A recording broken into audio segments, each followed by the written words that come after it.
I've been near death multiple times, and I want to share some of the stories.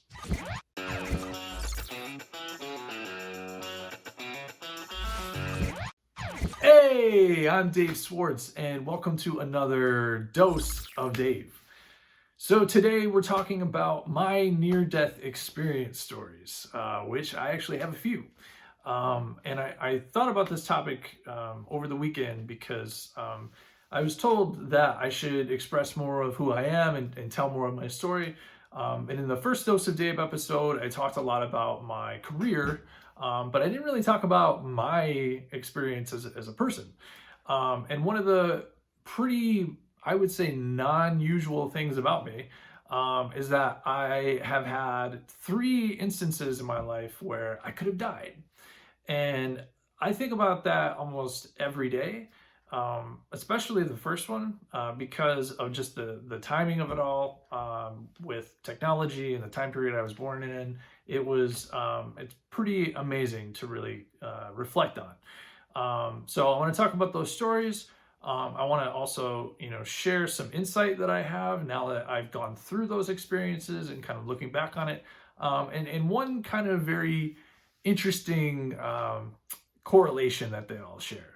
So we'll save that for the end. But this first story begins when I was very young. I was about 16 months old, and my parents noticed that there was something awry with me. I just wasn't I wasn't walking straight. I would tend to kind of just like walk into walls. Yeah, really weird stuff. So they took me into the doctor, and they discovered that very unfortunately I had an inoperable cyst on my brain, actually right back here. And they decided that the only way that they could fix it, because it was really going to affect me as I grew older, if it was left untreated, it's the type of thing that would essentially render me incapable of taking care of myself, and incapable of feeding myself, moving really much, incapable of speaking. So I would essentially be, nevertheless, incapable of doing anything. So my parents were trying to figure out, what they could do to, fix this problem. And the doctors had said, well, there's this procedure that we can do where we put a valve in there that will allow the water that was collecting in my brain. That's what a cyst does. It sort of, it creates this excess of fluid in the area. To relieve that by draining it into, my regular kind of stomach cavity. I know this is kind of, gross personal stuff, but hey, it's what saved my life, and it's personal. So why not share? And then the interesting thing about it, we'll get very personal, is that it's still inside of me. That's the crazy thing about this technology is, they were able to put it inside of a 16-month-old baby, and allow it to grow with me, so that as I grew older, it honestly never became a problem. I went for checkups once a year. It was quite literally a regular neurological, checkup or test that they would do just to make sure my brain function was working properly. But I have not had a single problem with it in 30 some odd years now. And it still boggles my mind that they were able to do such a good job with it. And in fact, you can see it right here, which is pretty nuts. I can follow it from this part of my brain where it attaches all the way down across my collarbone here. I used to be able to track it down here, but packed on a couple of lbs, so I can't really find it down here anymore. But it's still part of me. It's still inside of me. And one of the really interesting things about it was they said if I were to grow any taller than 6 feet, they would have to go in and extend it, because it's attached at the brain, inside of my skull even, and it's attached to the abdominal sheath in my stomach. So if I were to grow any further, they would have to go in and lengthen it. And I stopped at 6 feet exactly, which is pretty mind-boggling to me. So that was my first experience when I was a wee little baby. But many years later, when I think I was about 15, I was playing basketball, and we were just going at it pretty hard, obviously huffing and puffing. My heartbeat was racing, and we stopped to get a drink of water, calm down, and my heart just would not stop. It was just beating as if I was still playing the game, and I honestly was kind of feeling a little distressed because it wasn't normal for me at all. It felt almost like I was having a bit of a panic attack in a way. But really, the major thing that I felt was just pressure on my chest. So I told my dad in true dad fashion. He was like, "Oh well, go get the pizza, and by the time we get back, if you're still feeling it, we'll go to the ER." And so we went to the ER. The nurse almost didn't admit me because she couldn't find anything wrong with me. The only thing that she could discover was that I had an irregular heartbeat. So they said, "Well, since you have an irregular heartbeat, let's put you into a bed. We'll hook you up to a heart monitor, see what's really going on." As soon as they hooked me up to a heart monitor, it jumped up to over 350 beats a minute, and the entire hospital descended upon me. So basically, what had happened was my heart had an extra nerve in it that had been dormant my whole life up until this point. And for whatever reason, it got triggered on. And when it got triggered on, it sent the electrical signal that pumps the blood through the heart 4 times as fast as it normally would. So it essentially just quadruplified, is that a word? Sure, it's a word. My heart rate to the point where it was dangerous, very dangerous. Actually, I believe, could be wrong, but I believe if it's north of 400 degrees, if it's near or north of 400 beats a minute, that's death. So they were trying everything they possibly could to get my heartbeat back into rhythm. I had IVs in both arms. They were taking blood out of one arm and putting drugs into another, trying to, use chemicals to, slow my heart rate. And nothing was working. At this point, my heart rate was most likely at that level for over 45 minutes. So it's dangerous at this point. They need to get my heart rate back down. So the last resort, the only thing that they can do at that point is to shock you with paddles, which, if you're conscious, is not fun. Now, thankfully, I don't remember it because they gave me a drug. It's like a type of anesthetic that puts you out, but it doesn't work the same. It's almost like a half anesthetic where you're conscious for the experience, but then you fall asleep, and when you wake up, you forget. So I was conscious when they put the slimy orange pads on my chest, which is the last thing that I remember. And then they shocked me with the paddles, and my entire body jumped off the bed a foot. My dad was in the room. He told me all about it. I was, again, conscious, so I was screaming bloody murder in pain. But I, like I said, I fell asleep. I woke up, didn't remember it at all, but my heart rate, thankfully, was back into rhythm. So the following day, I had an appointment at a larger hospital with a specialist who diagnosed my case as a syndrome called Wolff-Parkinson's-White. And I remember that only because to me, it was just such an interesting name. I just never heard of Wolff-Parkinson's as a term for a medical condition. So it's always stuck in my brain. But I had a surgery where they go in through the femoral artery in your leg, and they cauterize the nerve. However, we don't have the technology yet, well, maybe not yet, we'll see, where they can track nerves. So they're basically going in and cauterizing what they think is the culprit, and then inducing my heart arrhythmia, is what they called it, to see if that nerve would kick on again.